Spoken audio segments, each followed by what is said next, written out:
Here at Cloud Imperium, the start of every new year begins with something we creatively refer to as Planning Week, where a host of directors, engineers, programmers, designers, artists, and more get together, review how the previous year went, and work with their producers to formulate the intended direction for the year to come.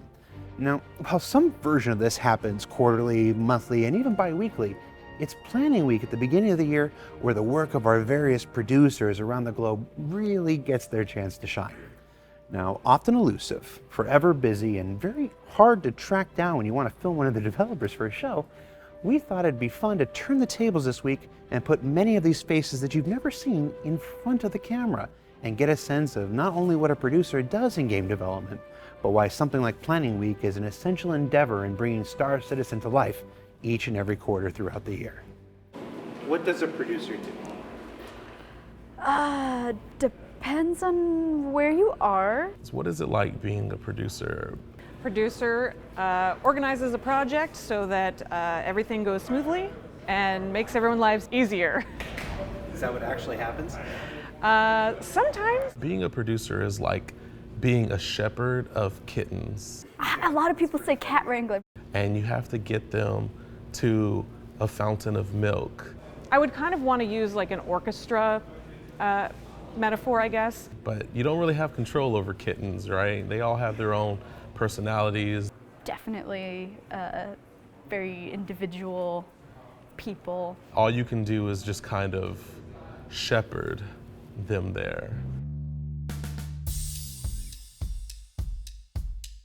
Planning Week is a global alignment of all teams and studios within CIG. All of the producers and teams sort of collaborate and see what's deliverable for the quarter. During Planning Week, you tend to talk to everyone.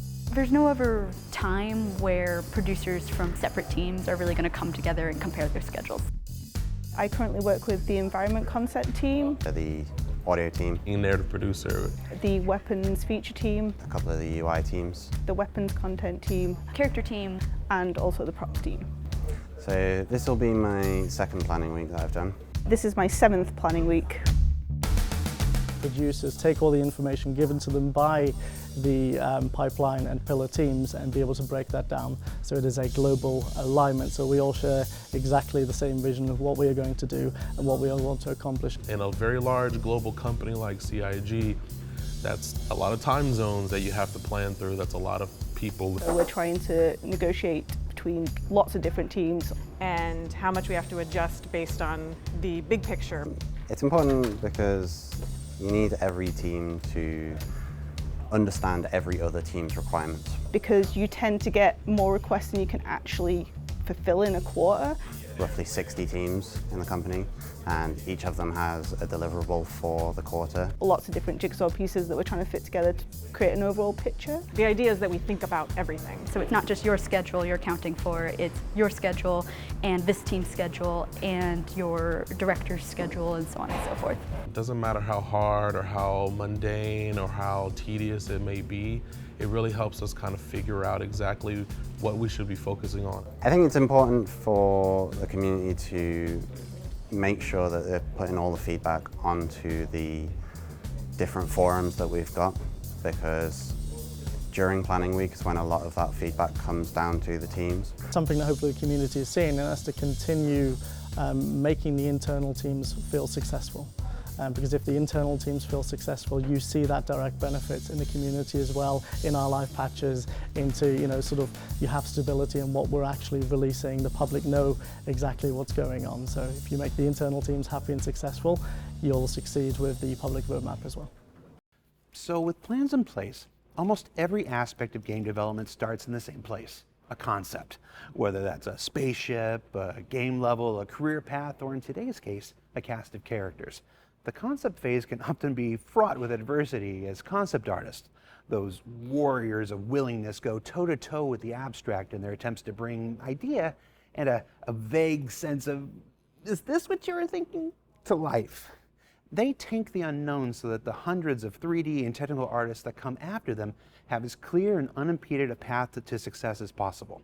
And with Orison, the first landing zone of the upcoming Planet Crusader, the character art team has been working diligently to create a look and feel for its denizens unique amongst those found on Stanton's other planets. The journey hasn't been the easiest one for them, as the desire to do something different means little you can pull from what came before. So we sat down with lead concept artist Jeremiah Lee for a candid discussion on process and a behind-the-scenes look at not just what you may see in the upcoming landing zones, but much of what you most certainly will not. What's your favorite part about making concepts? I don't know the answer to that question anymore. No, formulating new ideas that we've never seen before, where I like being put in a box, but I try to stretch the box as far out as I possibly can. Because if you give free rein, then it's hard to grasp things, and it's hard to you get lost by exploring too far. So the fun thing about concepting is try to come up with crazy new ideas, but then still within a certain restriction.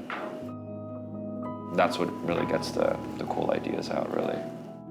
Having some sort of restriction brings the concepts and designs actually closer to reality, which Star Citizen, and that's kind of the style that we're going for. But at least the fun part for me is being able to go all the way to the end of my leash and barking, but not completely let go. I'm not gonna lie, there's some days when I'm just like, I got this, right? I got this, and there are times when he's like, oh, it's great, and we're super excited. But there's some times when you're just like, I'm not really sure that I nailed it.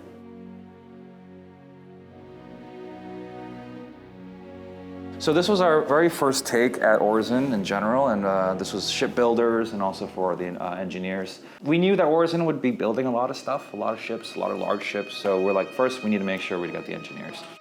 So we were kind of sticking to a little bit of bomber pilots and just World War II references, and we're like, we don't have that in the game, but I'm gonna give it a shot. And we threw it out just to Chris and all the directors to see what they think, and Chris was like, no. I was like, okay. So I started working on the tour guide, and this is actually the tour guide right here, which was more kind of more corporate side. And so I used a little bit of that style, and we showed this to Chris, and Chris was actually digging some of this, and we're like, okay, we got a direction. And so we used the tour guide as kind of like the gold standard. And the more I talked with Chris and talked with Dave, his example was like, hello, welcome to Orison. And I was like, okay, I think I get where you're going with this. So our third round of this was, okay, how can we make it feel like a uniform? So these are our engineers. Chris's response to these were actually really good. He was saying that this looks very high tech. It's got that uniform look. The thing after we showed him this was, I wanted to kind of do something new. I wanted to do some key art. I wanted to show these characters that we've concepted in situ. Like, what would they actually look like when they're walking around and not just standing still? And that really helped, myself included, and Chris, to really see what potentially these people, these living and breathing people, would feel like in Orison. The last pass we did, so phase 4, which was the civilians. And Chris was saying that, I kind of want to see a little bit of the colonial times, mixed in a little bit of the 50s, before the Beatles, before the rock and roll. And so we're like, okay, all right, why don't we incorporate what we learned from the engineers and from the tour guide, and let's put that into the colonial look and mix in some of the 50s look. And so we did another key art, which is the civilians. And Chris responded to these actually pretty well. And I was super stoked, super excited. And then I showed the next image when I showed the 50s one, and he's like, that's not what I want. That's not what I'm thinking. Chris was like, yeah, we should go a little bit more on the sleek route, but we're still gonna be maintaining a lot of the high-tech cuts that we did that we liked and that Chris was responding to. But yeah, concepting, before we even make the asset, most assets go through this journey, right? It goes through multiple iterations. It goes through so much testing, so much lore, and so much a lot of trial and error, and that's what concepting really is. And concept team, we're thrown a lot of problems, and we have to try to find solutions to those problems as quick as possible. So what's the best part about it? When you've nailed the look, And when your bosses give you a thumbs up, be like, that's exactly what I want. I think that's the best part. So what did we learn this week?